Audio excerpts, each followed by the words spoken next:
Right, this is a very interesting talking point because it's long been known as the world's oldest profession, but is it time to look at liberalising our laws on prostitution? A disabled Yorkshireman's experience in a Spanish brothel formed the basis of a new film. Now, Asta Philpot is lobbying MPs to decriminalise the sex industry. Louise Martin reports. Lars, Jozef en ik, wij willen graag samen een reis maken. Come As You Are, a film about 3 disabled men going on a road trip to have an intimate experience with a prostitute. A film based on Asta Philpot's life. After a career in television, the Kippax man has become an ardent campaigner for people with disabilities, and intimacy is at the heart of it. He's launched a movement calling on politicians and decision makers to legalise prostitution, a move he says will help to clean up the industry. Certainly for me, when I had my first sexual experience, it gave me the confidence to be able to have a relationship. So that says to me, well, why doesn't that happen? Why can't that happen for everyone else, you know?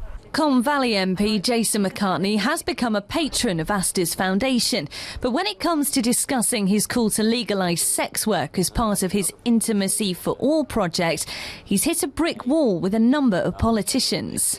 I've got friends that are MPs and they've said, look, we'd really love to get involved with you, but obviously, you know, our hands are tied. In this country especially, I think it's starting to break.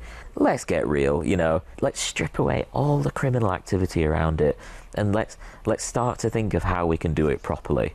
But the idea of any form of legalised prostitution is really controversial. One campaigner against it is herself a former prostitute from Bradford. She spoke to us anonymously. Prostitution is a soul-destroying way of life. Every time you bought, a bit of you dies. There's a lot of drug use amongst prostitutes because you have to remove yourself from the reality. I survived it, but most women don't. If they're not beaten and physically scarred for life, they are mentally because of the abuse.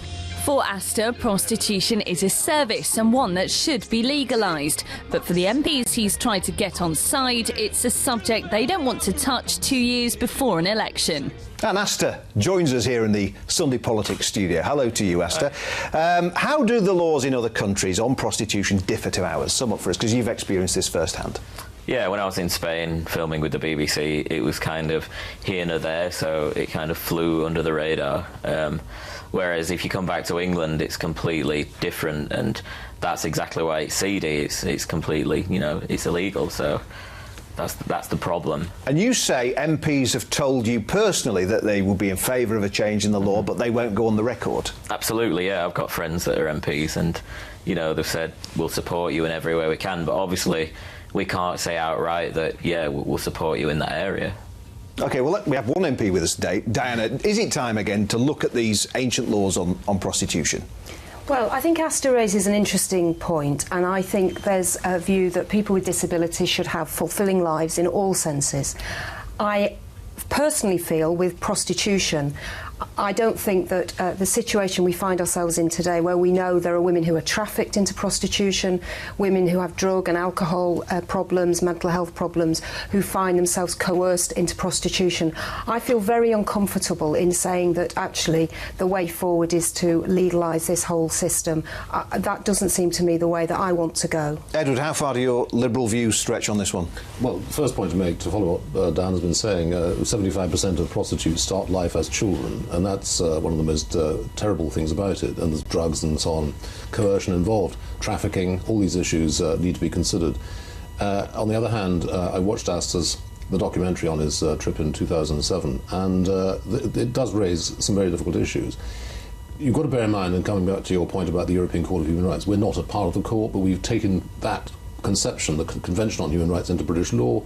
I think it's Article 8 of the Convention defines a right to family life, which is very widely interpreted, but nevertheless it is there. And what it means is that the things that ordinary people would expect need to be extended to those who have no possibility of achieving them.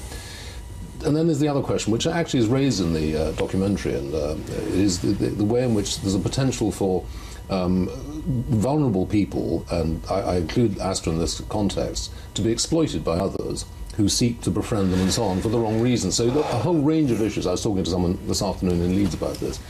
you know, it is a very thought-provoking idea, and my office in Brussels is aware that this film, Asta la Vista, is storming across the continent and is now available in cinemas in the UK. So it doesn't sound like, Asta, you're going to get much support from lawmakers either in Westminster or Brussels. Well, the thing is, I think the things we've got to ask ourselves, yeah, I don't agree with the trafficking and the drugs, but you've got to ask yourself, why is that happening? Why aren't the women being supported for what they want to do in that industry? Why isn't a support network there? And I have loads of friends that are escorts, absolutely loads, and they're all very happy. They come and go as they please, and they're they're in legal circumstances. So why the hell are we sweeping something under the rug every time this comes up? Because it's just going to carry on. With the greatest respect, I really question whether the women that I come across in Hull who are in prostitution, who are living really dreadful lives. That's in Hull? Yeah, it's in Hull, but they are women who are selling sex, and I really question whether, you know, this idea that that's a choice they want to make to sell their bodies in that way, whether that's actually something that we feel comfortable about, because those women are very vulnerable. But then you've got to ask yourself why. Because they're in the UK, and because this subject is slammed in every corner of the UK.